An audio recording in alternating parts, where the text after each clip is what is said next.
Salam alaikum, Jma'a. Bon bah, ça y est, le travail est fait. J'ai eu peur parce que il y a un moment où il y avait comment ça s'appelle? Il y avait l'eau qui remontait, mais bon, là j'ai résolu le problème en fait, parce qu'il y avait de l'air. Parce qu'en fait j'ai purgé, j'ai remis l'eau. Parce que j'étais obligé en fait, parce que j'ai mis un capteur ici, comme vous voyez. Donc là il n'y a pas de fuite, c'est ok. Il n'y a aucune fuite, les durites pareil. J'ai passé mes mains en dessous et tout, donc il n'y a pas de fuite. Il n'y a aucune fuite, voilà. Ici aussi la purge. Donc voilà, donc ce que j'ai mis le, comment dire, le capteur, j'ai mis un fil, je l'ai fait passer dans l'habitacle.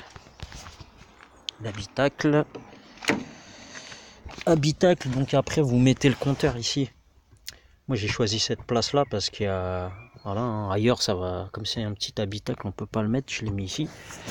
Donc j'ai cherché un 12 volts, un positif et un, comment, à la masse, après contact. Parce que ici si vous le mettez directement lié au plus 12 sans le contact, vous voyez, regardez. Voilà. Bah, c'est comme si vous mettez des piles dans un appareil, vous laissez des piles, puis bah, à un moment ou à un autre, voilà. Hein. Comme votre voiture, si vous laissez votre batterie, vous l'utilisez pas pendant, je sais pas moi, 6 mois ou quoi, bah la batterie elle va mourir et puis voilà. Hein. Bah là en fait vous mettez après contact, comme ça quand vous coupez le contact, vous coupez l'alimentation de la batterie et votre appareil là il va pas bouffer votre énergie.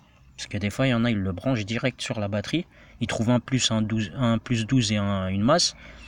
Direct, juste ils voient un plus 12, une masse, ils le branchent. Mais c'est le piège en fait. Donc il faut bien chercher un après contact. Voilà, c'est tout. Puis là j'ai fait le test, le ventilo s'enclenche. Il n'y a pas de remontée de liquide de refroidissement. Le véhicule refroidit bien. Les durites sont bien chaudes. Après Calorsta. Donc, tout est bon. Le véhicule refroidit bien, tout fonctionne bien. Je vais refaire encore un dernier test sur voie rapide et puis après bah c'est fini. Et puis après le prochain tuto que je vais faire, ça va être comment dire, comme au bled. En fait je vais prendre les contacts qu'il y a après le, comment dire, le thermostat de radiateur. Parce que vous avez un thermostat qui est là.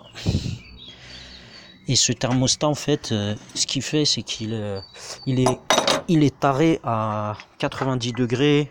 Ça dépend des des thermostats.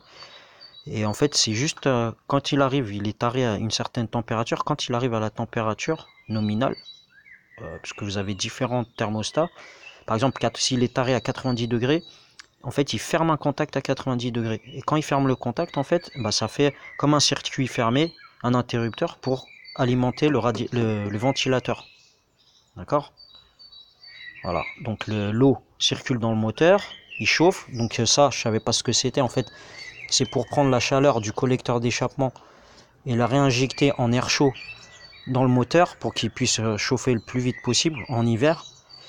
Et en fait, ici, vous avez un thermostatique ici qui se ferme justement pour qu'il y ait un circuit fermé de l'air chaud et qui chauffe plus vite. Et quand il arrive à température, en fait, il ouvre ici pour avoir de l'air frais, parce que voilà, après il faut qu'il refroidisse l'eau, oui, qu'il se refroidisse le moteur, je veux dire le mélange air carburant.